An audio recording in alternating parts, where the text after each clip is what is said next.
Hi, ഇന്ന് വന്നിട്ടുള്ളത് നേന്ത്രപ്പഴം വെച്ച് ചെയ്തിട്ടുള്ള സ്നാക്ക് റെസിപ്പി ആയിട്ടാണ്. അതിന് വേണ്ടിയിട്ട് ഒരു പാനിലേക്ക് കുറച്ചധികം തന്നെ നെയ്യ് ഒഴിച്ച് കൊടുക്കുക. ഇനി ഇതിലേക്ക് നേന്ത്രപ്പഴം അതുപോലെ കഷ്ണങ്ങളാക്കിയത് ഇട്ട് കൊടുക്കുക. എന്നിട്ട് നല്ലോണം ഒന്ന് വഴറ്റിയെടുക്കുക കേട്ടോ.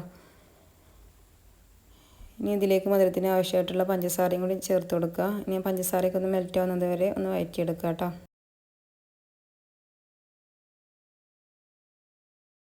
ഇനി ഇതിലേക്ക് കുറച്ച് അണ്ടിപ്പരിപ്പ് ചെറിയ കഷ്ണങ്ങളാക്കിയിട്ട് ചേർത്ത് കൊടുക്കുന്നുണ്ട്. 1 ടീസ്പൂണ് ഏലക്ക പൊടിച്ചതും കൂടി ചേർത്ത് കൊടുക്കുക. ഇനി ഇതിലേക്ക് വേണ്ടത് ചിരവിയ തേങ്ങയാണ്. അതും കൂടി ഇട്ട് കൊടുത്തിട്ട് നല്ലോണം ഒന്ന് മിക്സ് ആക്കി കൊടുക്കുക. ഇനി ചൂടാറിയതിന് ശേഷം ഓരോ ബോൾസ് ആക്കിയിട്ട് എടുക്കുക കേട്ടോ. ബോൾസ് ആക്കിയതിന് ശേഷം മുട്ടയിൽ മുക്കിയിട്ട് റസ്ക് പൊടിയിൽ മുക്കിയിട്ട് നമുക്കിതൊന്ന് ഫ്രൈ ആക്കിയിട്ട് എടുക്കുക. അടിപൊളി ടേസ്റ്റി ആയിട്ടുള്ള സ്നാക്ക് റെസിപ്പിയാണ് കേട്ടോ അപ്പോൾ കാണിച്ചത്. അപ്പോൾ എല്ലാവരും ട്രൈ ചെയ്ത് നോക്കുക. അതിൻ്റെ ഡീറ്റെയിൽ ആയിട്ടുള്ള വീഡിയോ യൂട്യൂബിൽ അപ്ലോഡ് ആക്കിയിട്ടുണ്ട്. അതിൻ്റെ ലിങ്ക് ഞാൻ താഴെ കൊടുക്കാം കേട്ടോ. ഹായ്, ഇന്ന് വന്നിട്ടുള്ള